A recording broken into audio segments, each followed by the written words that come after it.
Assalamualaikum warahmatullahi wabarakatuh. Selamat pagi Bapak dan teman-teman semuanya.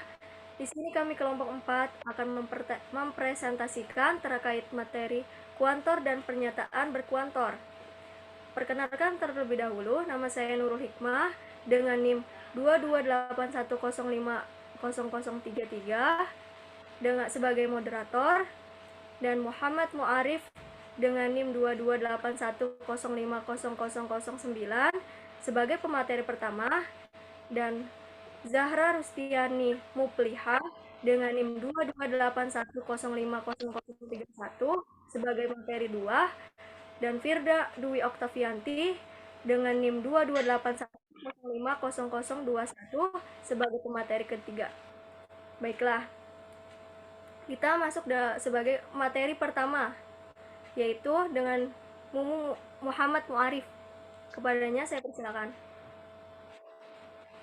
Kuantor dan pernyataan berkuantor.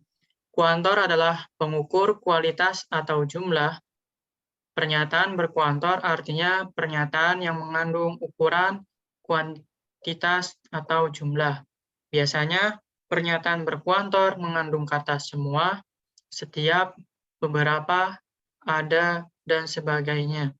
Kata semua, setiap, beberapa, ada, atau tiap-tiap merupakan kuantor karena kata-kata tersebut menyatakan ukuran jumlah. Jenis-jenis pernyataan berkuantor. Yang pertama, pernyataan berkuantor universal yang akan dipaparkan oleh pemateri kedua, yaitu Zahra. Kepadanya saya persilakan. Oke, yang pertama pernyataan berkuantor universal atau umum. Nah, pernyataan berkuantor universal adalah pernyataan yang memuat kata semua, setiap, atau tiap-tiap. Nah, notasi dari kuantor universal itu yaitu A terbalik. Dibaca semua atau setiap. Nah, contoh kalimatnya yang pertama, semua kucing mengeong. Yang kedua, tiap-tiap manusia yang dilahirkan memiliki seorang ibu. Nah, yang ketiga, setiap bilangan asli lebih besar daripada 0. Oke, baik. Nah, untuk selanjutnya yaitu contoh soal. Semua variabel X adalah bilangan asli.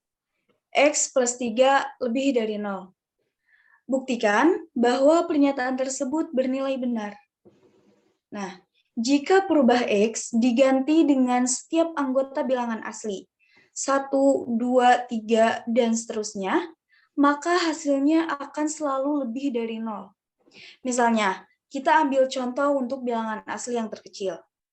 X sama dengan 1, maka 1 plus 3 sama dengan 4.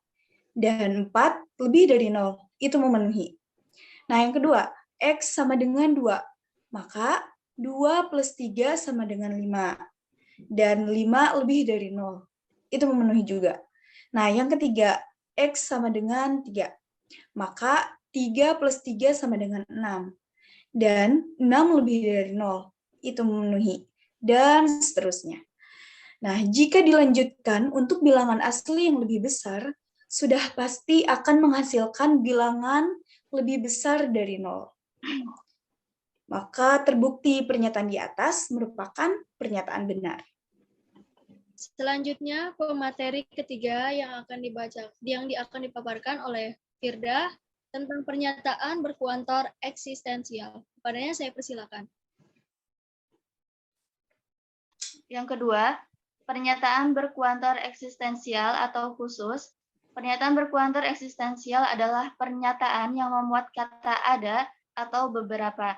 Pernyataan ini dilambangkan dengan huruf E terbalik.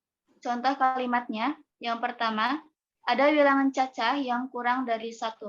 Lalu yang kedua, beberapa presiden adalah wanita. Itu artinya di sini setidaknya ada 1 atau 2 orang wanita yang menjadi presiden. Di sini ada contoh dalam bentuk soal matematika. Tentukan nilai kebenaran dari pernyataan. Ada X, anggota bilangan asli, yang memenuhi persamaan X kuadrat min 5X plus 6 sama dengan 0. Untuk mencari nilai kebenaran, di situ ada kata ada dengan lambang huruf E terbalik, yang artinya cukup ambil satu atau dua contoh bilangan asli yang memenuhi. Bilangan asli adalah 1, 2, 3, dan seterusnya. Nah, bilangan asli ini kita substitusikan ke dalam persamaan X kuadrat min 5X plus 6 sama dengan 0. Contohnya X sama dengan 1, maka 1 kuadrat min 5 kali 1 plus 6 sama dengan 2. Nah, bilangan 2 ini merupakan bilangan tidak sama dengan 0. Sehingga X sama dengan 1 tidak memenuhi persamaan X kuadrat min 5X plus 6 sama dengan 0. Lalu bagaimana dengan X sama dengan 2? Di situ terlihat 2 kuadrat min 5 kali 2 plus 6, hasilnya 0. Itu artinya X sama dengan 2 memenuhi persamaan tersebut. Sama dengan X sama dengan 3, 3 kuadrat min 5 kali 3 plus 6 hasilnya 0. Dari substitusi tadi dapat kita lihat bahwa ada dua anggota bilangan asli yang memenuhi persamaan X kuadrat min 5X plus 6. Itu artinya pernyataan ada X anggota bilangan asli memenuhi persamaan X kuadrat min 5X plus 6 sama dengan 0 merupakan pernyataan yang bernilai benar. Kesimpulan yang saya dapatkan yaitu kuantor universal adalah suatu pernyataan yang berlaku untuk umum. Notasinya A terbalik untuk setiap X. Dan kuantor eksistensial adalah suatu pernyataan yang berlaku secara khusus. Notasinya E terbalik X dapat dibaca sebagai ada nilai, beberapa nilai, atau terdapat nilai. Sekian pemaparan yang kelompok 4 sampaikan, kurang lebihnya mohon maaf. Wassalamualaikum warahmatullahi wabarakatuh.